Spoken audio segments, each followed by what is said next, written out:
The energy markets appear to be shrugging off all the tensions in the Middle East. They are now being driven by global economic slowdown. Now, recall, the IMF expects global growth of 3%. And you see this reflected in oil demand. The IEA expects a drop this year of 1 million barrels a day. So if you take those things, slower demand, lower demand for oil prices, Brent drifted to around $76 a barrel and WTI roughly the same. AI is boosting the market.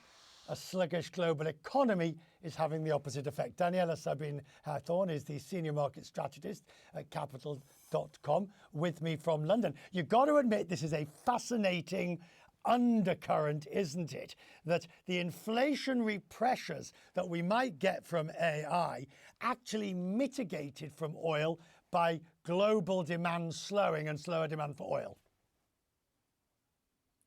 Good evening. Yes, indeed. It's been an interesting narrative that's been dominating markets, I think, since the start of the year. We've kind of gone in waves that have been, as I said, dominated by different factors. We started off the year thinking that the economy was slowing, that the soft landing narrative was happening, and that inflation was coming down quite nicely and allowing central banks to cut rates. Then with everything that happened in the Middle East, the inflation narrative came back into view, and then we were concerned about oil pushing consumer prices higher. We've come down from that wave again as oil has dropped on the back of those tensions dissipating. We had a little bit of a wobble earlier this week. It's just a narrative that keeps on evolving, but I think at the back of it, we still have that strong growth story that continues to drive investor appetite. Right, but that strong growth, albeit moderating because of economic factors, it could be the savior in a sense, because if this shenanigans in the Straits of Hormuz continues, the lower demand is essentially putting a lid on the price. Yeah, indeed. Yeah. And you have to think how this acts as a tax on growth and consumption.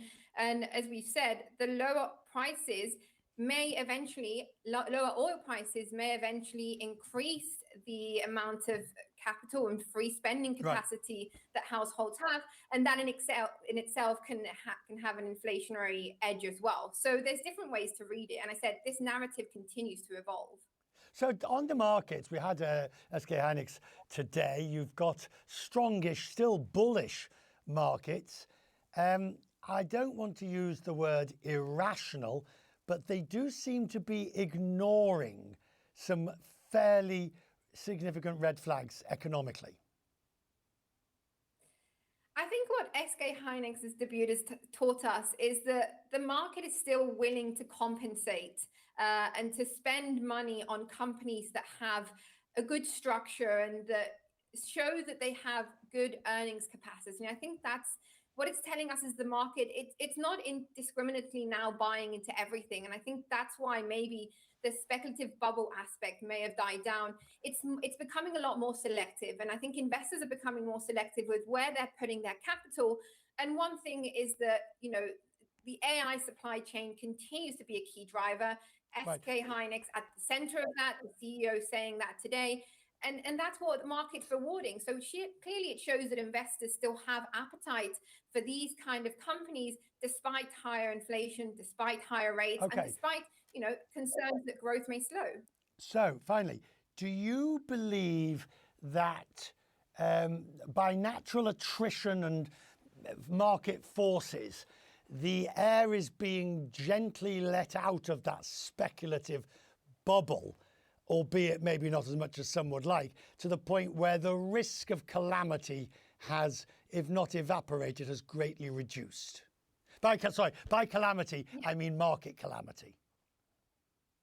Yeah, I think the whole speculative bubble narrative has died down, as you said, because of this natural attrition. I do still think that the market is overheated in some sectors. And I think that's why we've seen periods of high volatility in recent months. But I do think that fundamentally, a lot of these companies are well supported because they're showing they have explosive earnings capacity. They're dominant in the market. And I think now it's the next phase. It's no longer about what AI means. It's about how can these companies prove that this spending is going to deliver higher growth and higher earnings. And I think that's in the phase we're in now. So yeah, I think it's come down a little bit. I think it's more well balanced. Daniela, it's good to have you on the programme. Nice to have you with us, and I can assure you, you will be with us many more times with a good will and a following wind, helping us understand this in the months ahead. Thank you, and have a lovely weekend. A hot weekend. It's very hot in London, as you know. Well, yes, indeed. Very hot.